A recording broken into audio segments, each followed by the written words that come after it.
Hoor je de klanken? Het geluid van pilaren die zich in de bodem wortelen.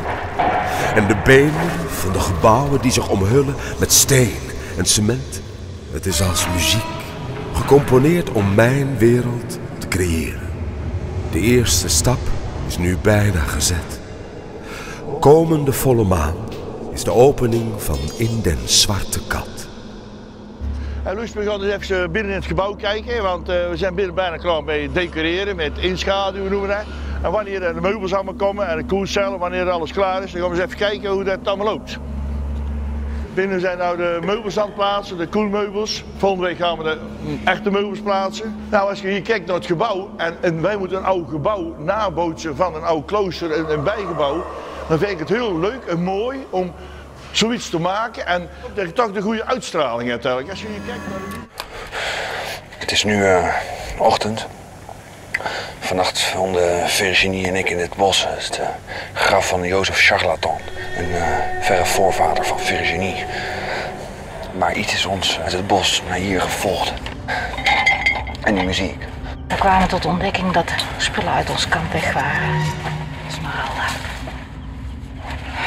We moeten dat vinden. Het is niet veilig om te lang in deze bossen te zijn.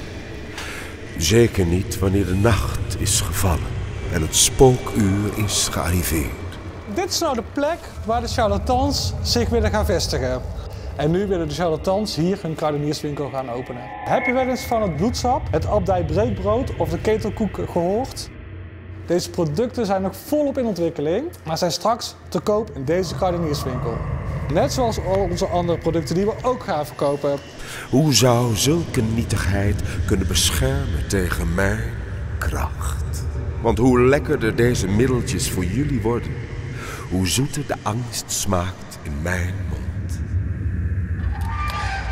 Direct na de verdwijning van Esmeralda zijn we naar haar op zoek gegaan in het bos. We hadden al een hele dag gelopen. En toen kwam Virginie tot een akelig besef. De weg die wij liepen, het was precies dezelfde als Joseph Charlatan met zijn orkest al afgelegd. Waarom volgden wij in zijn voetsporen? En wat zouden we ontdekken aan het eind van deze tocht?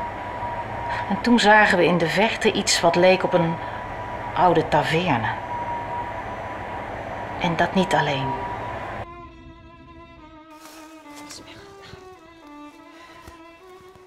We waren blij om haar weer terug te vinden. Maar we hadden al snel door dat er iets anders was aan haar.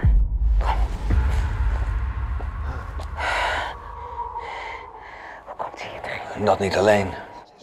Iets kwaads had Esmeralda gegrepen. Iets wat heel het gebied nu vulde.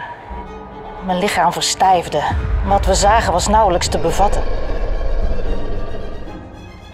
En die muziek die zo luid en ijzig klonk, deed pijn aan onze oren. We liepen naar de oude taverne. We waren blij dat we na onze tent met de sneeuwstorm eindelijk een echt dak boven ons hoofd hadden. Wat ik nou gaaf vind is dat je dus links ziet, dat hebben we nieuw gemetseld, stukwerk opgesmeerd alsof het eraf gevallen is. En rechts is het gedecoreerd, mos erop gemaakt, ingeschaduwd en dan lijkt het ineens oud. We metselen een nieuwe muur en vervolgens gaan we er stukken afslaan en mos opspuiten zodat het oud lijkt. Ja. De zwarte kat is dus afgebrand. Hè? Dat kan je hier dus aan het dak heel goed zien, want alle balken zijn verwoest. Het is eigenlijk een soort puntdak geweest en het bovenste punt is gewoon helemaal afgebrand. In den Zwarte Kat was ooit een taverne, verscholen in de bossen. Tot menig pelgrim daar in de diepte van de nacht verdween. De taverne brandde gedeeltelijk af. De oude gelachkamer vulde zich met spinnen en ander klein gespuis. Weldra zal het gebouw opnieuw een functie krijgen. Voor een bijzonder gezelschap wordt dit hun nieuwe thuis. Virginie durfde de eerste stap naar binnen te zetten. Daar achter die vervallen deur, in de gapende duisternis, leek het alsof er in iedere hoek iets verscholen zat. De vloer kraakte, de wind huilde rond het afgebrande dak. Hier besloten we voortaan te blijven. Het is geen perfecte plek. Maar wel ideaal voor waar wij het beste in zijn. Een winkel beginnen in speciale middeltjes. Middeltjes tegen het onnoembare. Hallo?